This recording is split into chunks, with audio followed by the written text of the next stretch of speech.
Эгер өзүңүздүн корооңузда мөмө жемиш берчү багыңыз болсо, аны жыл сайын 2 жолу буташ керек. Тактап айтсак, кеч күздө анан дагы эрте жазда бутасаңыз туура болот. Эң башкысы аны туура бутоонун дагы сырлары бар.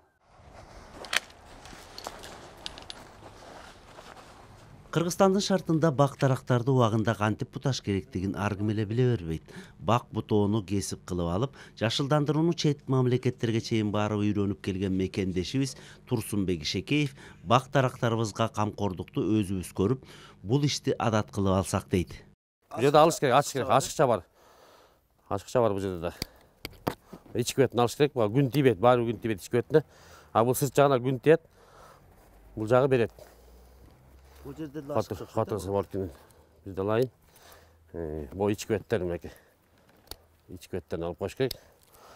Канчалык ас болсо, ичиндеги суузу көбүрөөк болот да. Бул көбүрөөк мөмө берет.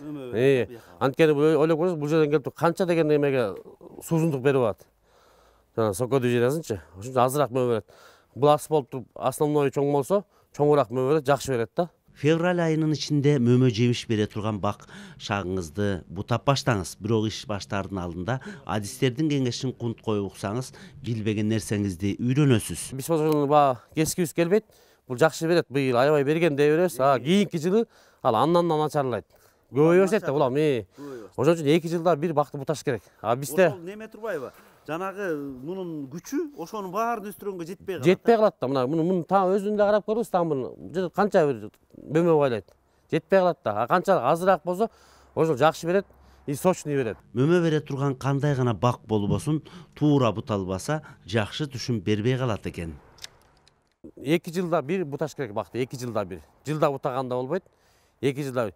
1 жылдык бактар мөмө бербейт. Быйыл өскөндөр да бербейт. Бул эмди жылы берет да, экинчи жылы мөмө бере баштайт.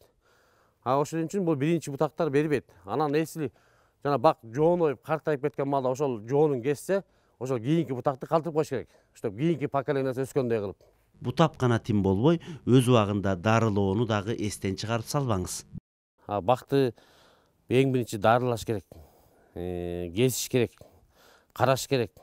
Багыш керек да. Бизде ой ушундай да, алма тиктим болду, мөмө эмнеге бербейт деп суроо коет да. Алманы карасаң берет да мөмө. Сугарыш керек дегендей, бутап туруш керек. Бул 2 жолу дарылаш керек бизде. Азыр байкасаңыз көп жерде алма жанакы шабдалы көп курттайт алмурттар. Ошол дары берилбейт. Мен могу Бишкектен мындай дарыга кызыгып, дары жөнүндө сураган көп кишини көрбөйм мен. Чанда эле сурап алса, көбү карабайт.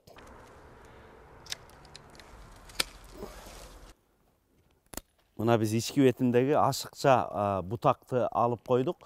Эгер сиз жакшы мөмө жемиш алгыңыз келсе, түшүмдү жакшы алгыңыз келсе, сөзсүз кеч күздө дарыласаңыз болот. Анан курттар ойгон электе эрте жазда дарылап койсоңуз, үйүңүздө мөмө берчү бактарга дагы абдан жакшы болуп, түшүм берекелүү болот. Атахан Кожогулов, Кадыр Султаналиев, Нурзат Бектурсун кызы, Улуттук канал, Замана студиясы.